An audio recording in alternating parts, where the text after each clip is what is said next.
For the fans. For the players. For the big plays. Firebirds Weekly. This week's guest is Harold Love.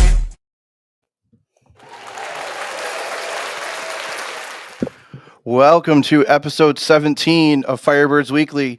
I'm Adam Samarov with my co-host Chris Hipperly, and we are live from the Clock Tower Hotel in Latham, New York. And we are also brought to you by the Evergreen Podcast Network. We have it working with Evergreen now and becoming a part of their arena football coverage. And today we are joined by the big man in the middle, a leader in Coach Cisse's defense, number 99, Harold Love. Harold, how we doing today, my guy? Oh, man, you know I'm chubby. Wide to the side with a whole bunch of pride. Thanks for having me. I love it. I love it. Yes, sir. So I wanted to find out, I love these interviews because we get a chance to find out more about, guys and where they're from and who they are. And, for you, you're a West Coast guy from Oregon.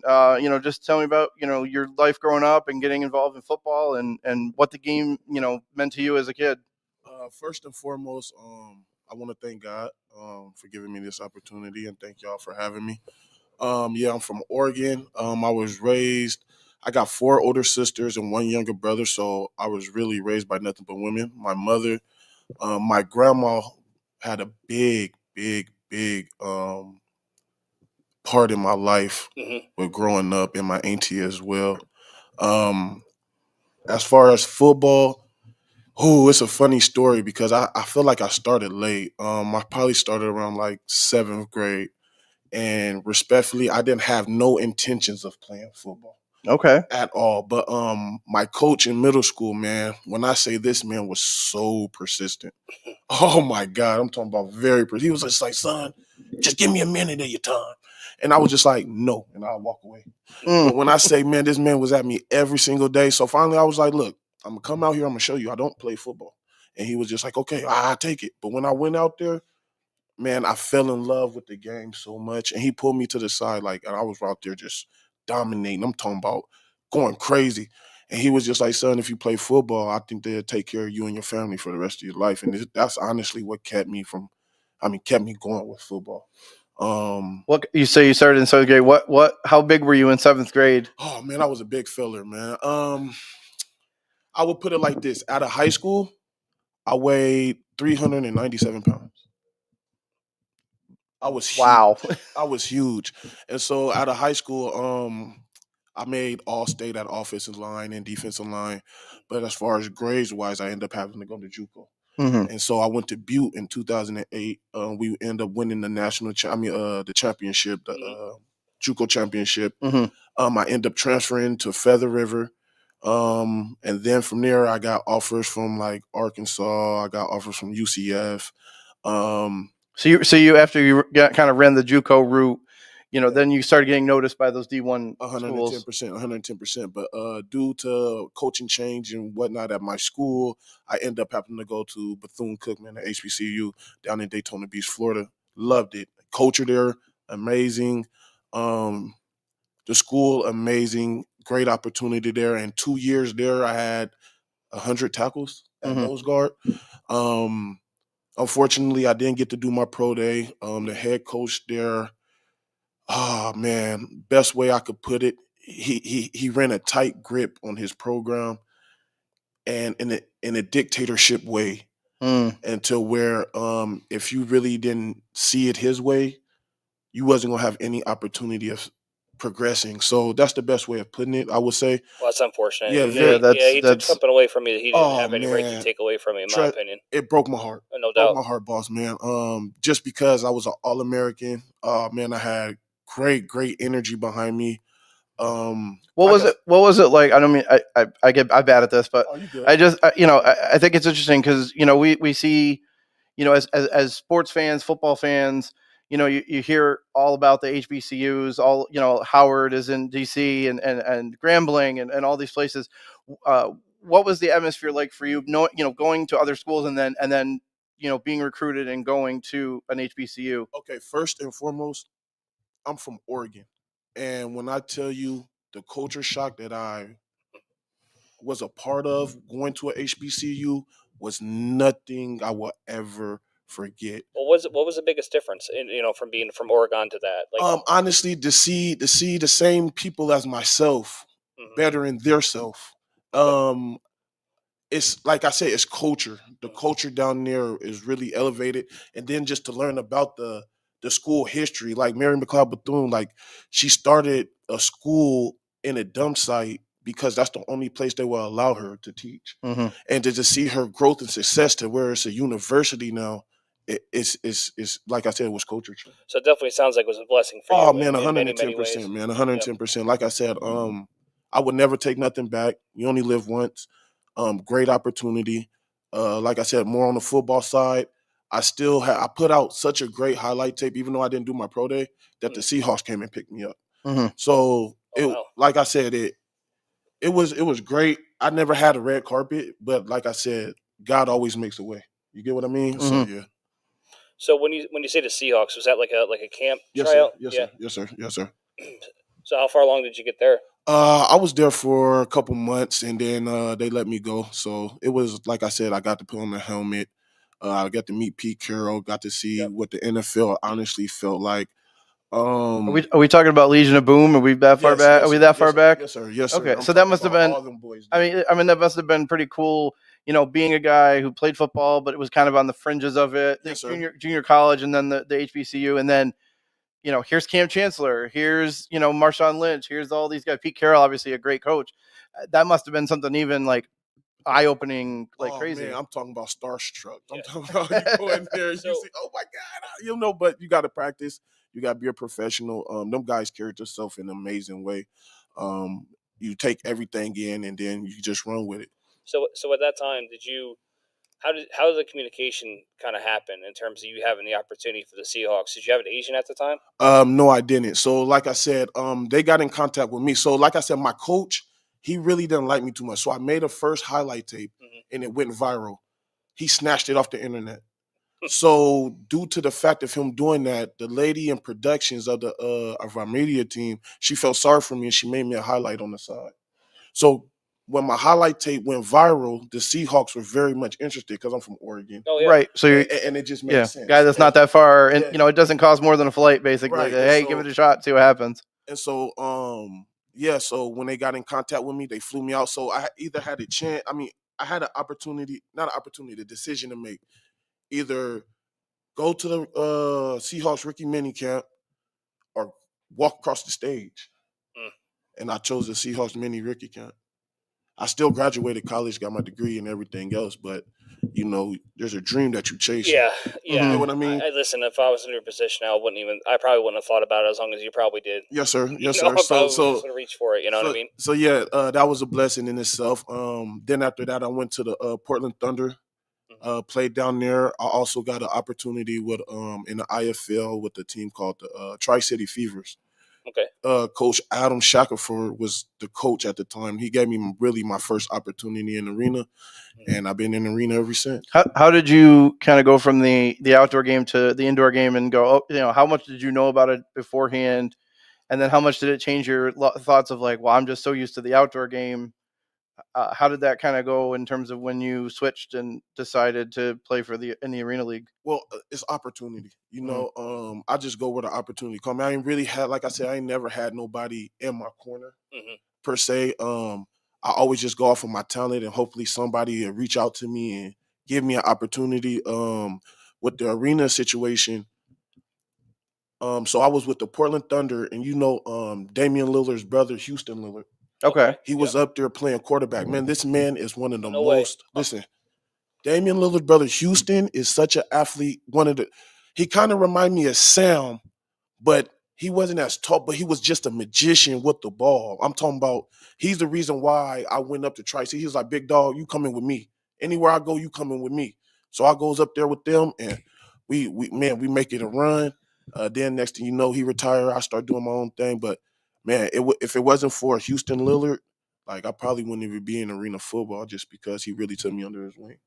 Took you under there. And then, over the years, you've been all over the place. You've been West Virginia, Kansas, Washington, Oregon, Florida, San Antonio, Texas.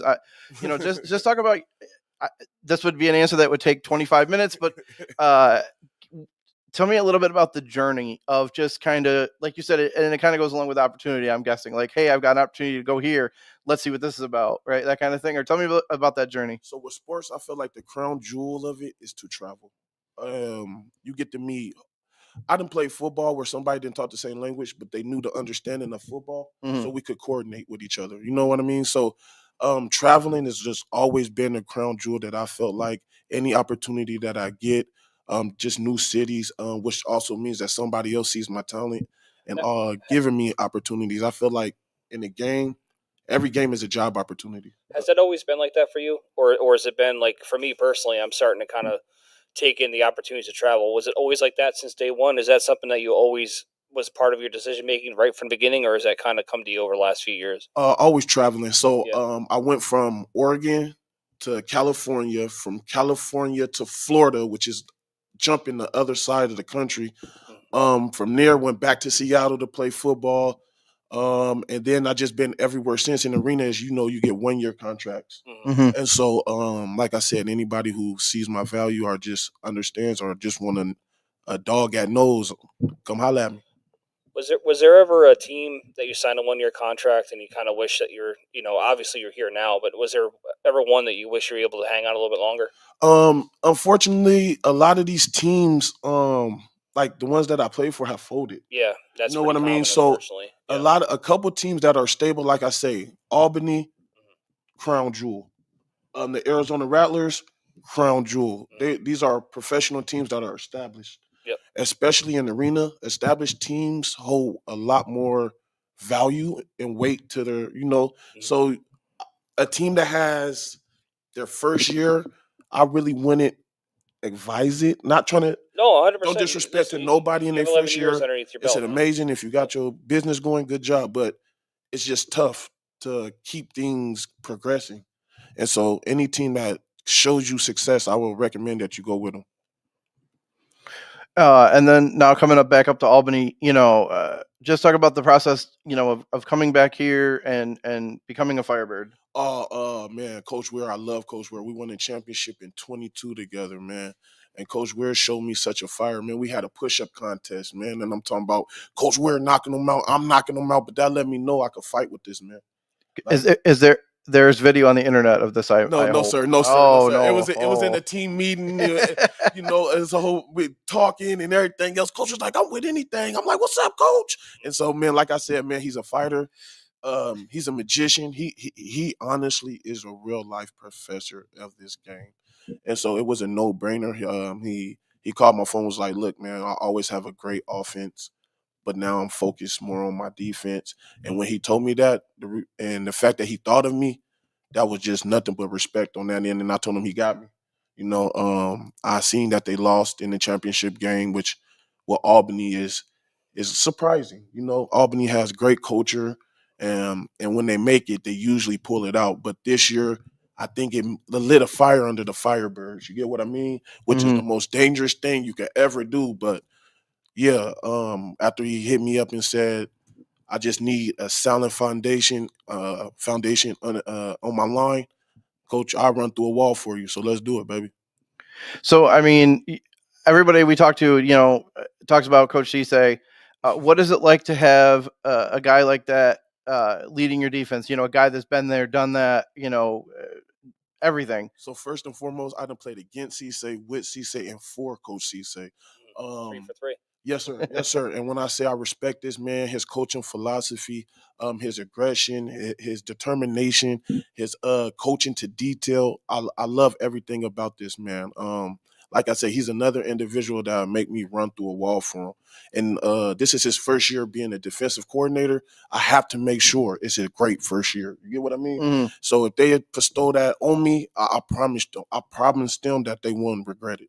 How was it going from playing against him to then playing for him, and playing with him on the same team? Like that must be, it's a different thing every time, obviously. In 2021, we met in the championship. I was with the Columbus Lions, and he was with Albany.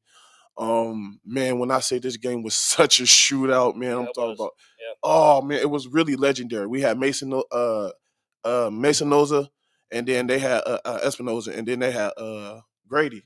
And when I say these was one of the two great quarterback battles you will ever see, but they end up winning.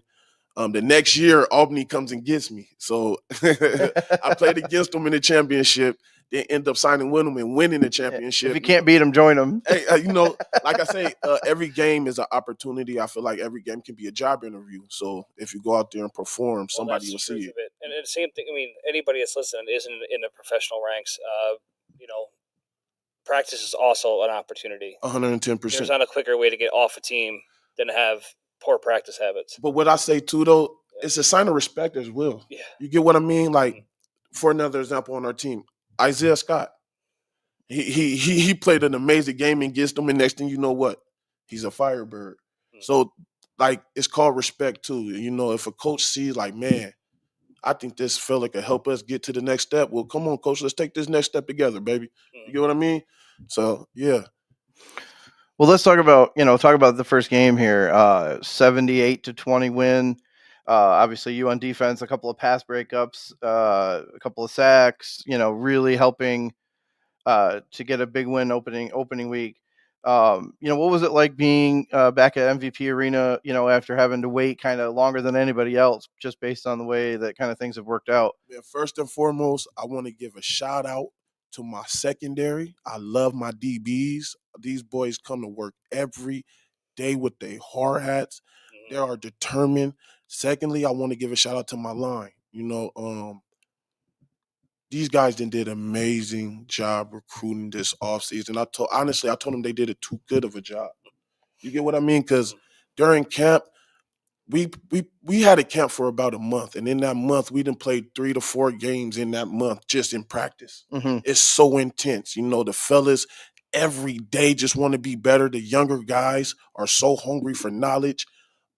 They just did a great job of mixing attitude with composure, with experience. And then I think you've seen that with the 78-20 win. Hats off to Southwest Kansas.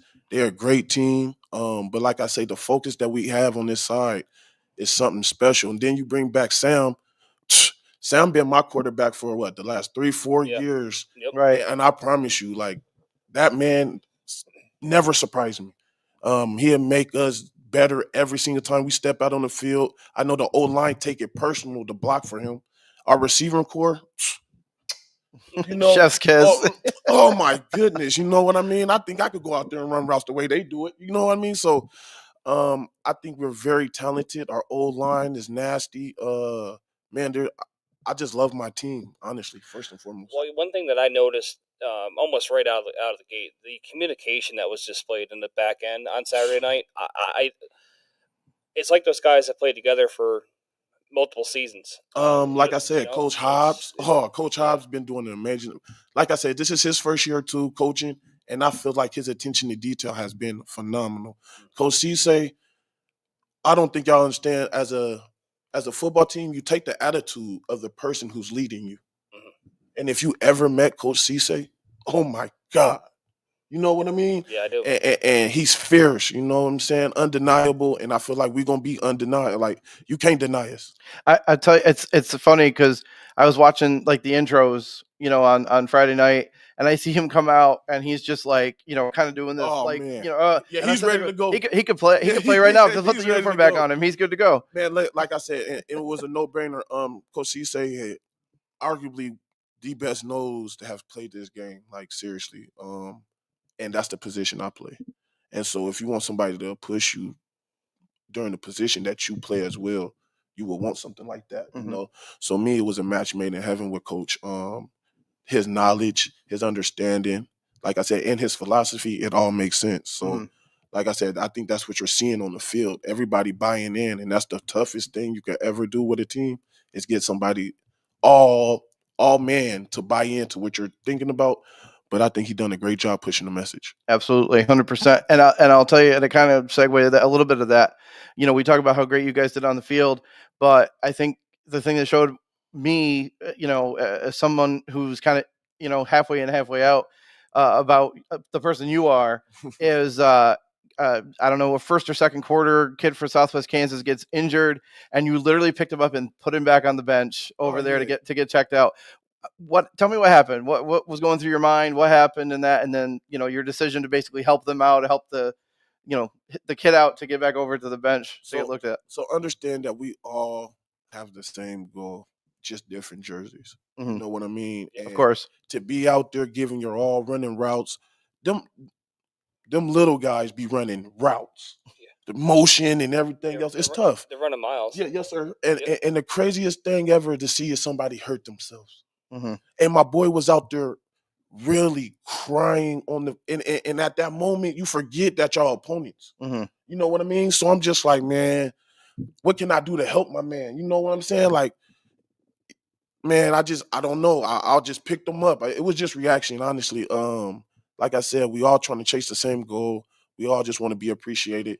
And so the best thing I could just do is just help my mans to the bench. And I'm just glad that the positive energy was received on that end, Definitely. Yeah. Like I said, I saw that and I was like, not only is he, doing it on the field, but he's also helping guys out. And yes, sir. Yes, sir. But it's interesting to look at, obviously, again, any kind of thing like that. Like, hey, we might be opponents. I might have a different jersey than you, but hey, we're all doing the same thing. We love football. We love this game. We're all trying to get to the same point. It's a blessing just to play football. It's a blessing for people to come cheer you on. It's a blessing to travel somewhere. They just came from Kansas up to New York. Yeah, it's not an easy trip. Yeah. So, the least we can do while we're hosting another team is making sure that they're comfortable, and that's all we want to do. Yeah, be respectful. 100%, 110%. Respect for the guys that's doing the same thing you're trying to do. The biggest thing Coach Ware harps on is a man of personality and a man of character. Mm-hmm. You get what I mean? And so when I'm on the field, I'm also representing him. Right. You get what I mean? So it was a no-brainer, man. Let me help this man to the bench, bro. We're gonna make a prayer for you. But then after we put him on the bench, we back to handling business. You know what I mean? Absolutely. So yeah, we did our 1/8 to help the team, but like I say, man, we got a great group. Well, I want to talk about that a little bit also. They Henry kicks the deuce, the first point as well. Henry. And then Jalen Morton comes and scores, gives them a 7-2 lead, and then they didn't see the end zone again until you guys were up 50-7. What kind of adjustments did you make as a defense to be like, we need to slow this guy down and keep him out? It wasn't everybody gets one, but the adjustment wasn't that. It was to take a deep breath and calm down. Oh yeah, absolutely. It was our first series. Yep. All of us are excited. I mean, just with the read option stuff. Yeah, that's what that was. Well, we had a month of hitting each other. Yeah. We finally got to hit somebody else. You know what I mean? So after that first series, I really feel like we looked at each other. No more. Yeah, you get what I mean? And even my DBs, that's what I love about us. We something happens, we talk about it, then we lock in. So I think that was just great execution on our part, understanding that, we can't let that to happen. We send a message. This is our first game, so let's go. I wanted to you said Henry, and I love the way he talked about that. How nice is it to have a guy who can score you points? So, again, even in that case, you're already up 2-0 before you go out there. Oh man, I for somebody like me, I have learned to appreciate a good kicker. In 2021, when we played Albany, our kicker went 2 for 11. Oh, we ended up losing that game by 6 points. So if you do the math, if he just make his kicks, we win. Right. You know what I mean? And so then we had a kicker in 22, Marco. Oh my God, Marco foot was special. Yeah. He won us a Jacksonville game that sent us to the championship. Roscoe, then right? Then we end up beating Carolina. It was 47-7 going into the fourth. You know what I mean? So having a kicker is just added value. And then Henry coming in with that foot, boom. Honestly, it just started off perfect, gave us great energy. We fed off of that, and that's the most dangerous thing you can do.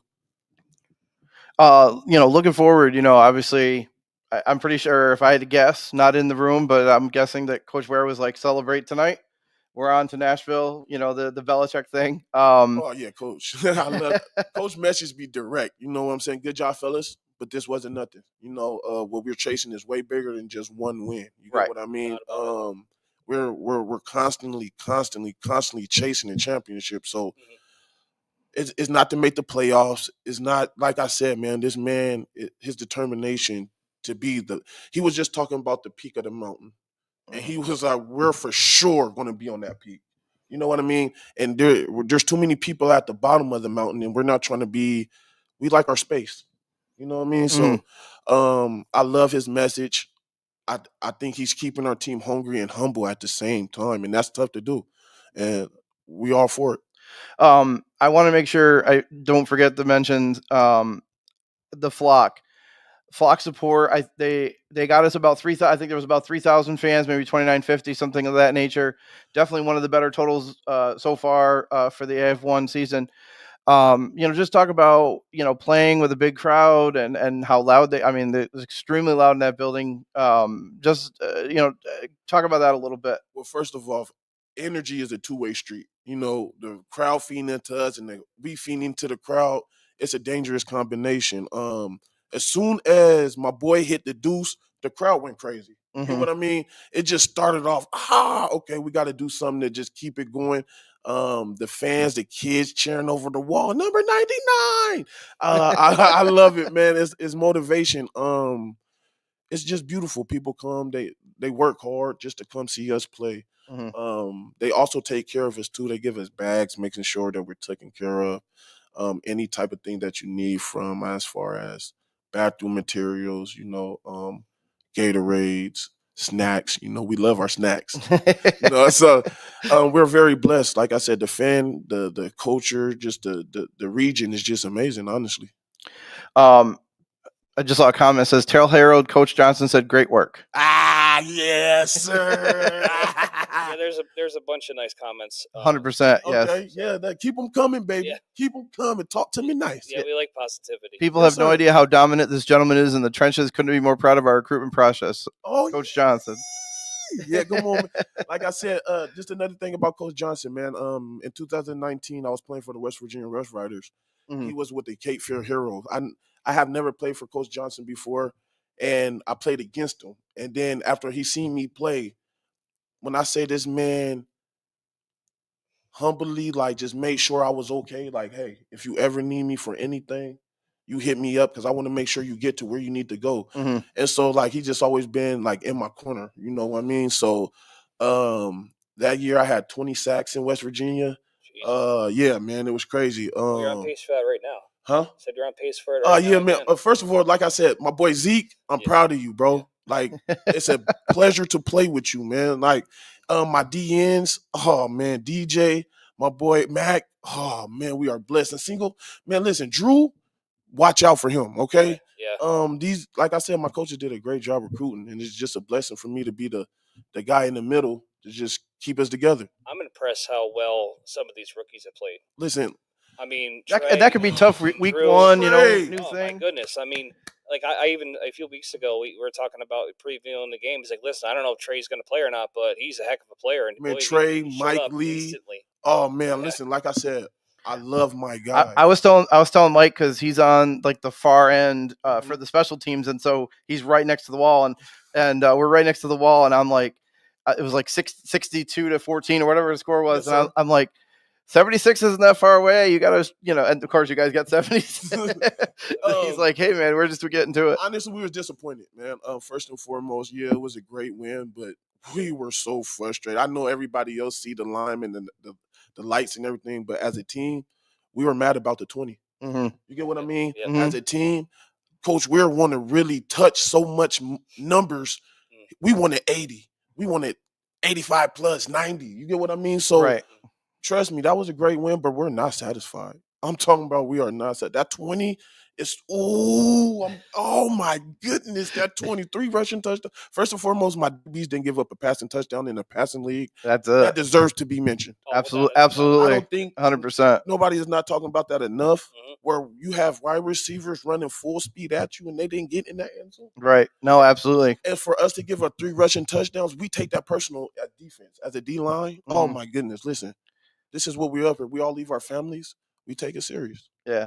So we're going to improve. Well, I was going to say that. I see on your arm you have the words "family first" tattooed on your arm. Yes, sir. And obviously your family and the support you have from your regular family. Yes, sir. But a lot of the stuff that Coach Ware and a lot of these guys have talked about is the family that this team is, and how you guys are that. Talk about that a little bit and how you guys are working together when you're here. You're together. For practice, you're together for meals. You're together, your whole. You see these guys more than anybody. So listen, I feel like everybody throw that family a word around because it's easy to glue together. But when I say, man, we in here laughing together, don't get it. We even fight. Mm-hmm. But Yeah. no fight has never lingered to where it's an issue in our locker room. If they fight, hey man, okay, this was the issue. We shake on it, and I'm telling you, it's over and done with. Mm-hmm. So the concept of family is, hey, we left our family to become a family. We got glued in as a family, and now let's win as a family. Mhm. So I think like I said, it's all about buying in. It's all about being receptacle, like receiving energy and putting it back out in a good way. And I'm telling you, I think we did a great job with that. So looking forward to this week against Nashville. Yes, sir. What are you up against? Like I said, they got a nice old line. They got a couple veterans. I think they made a QB change. Really? But honestly, Okay. it's nothing that to worry about, man. We so focused on us.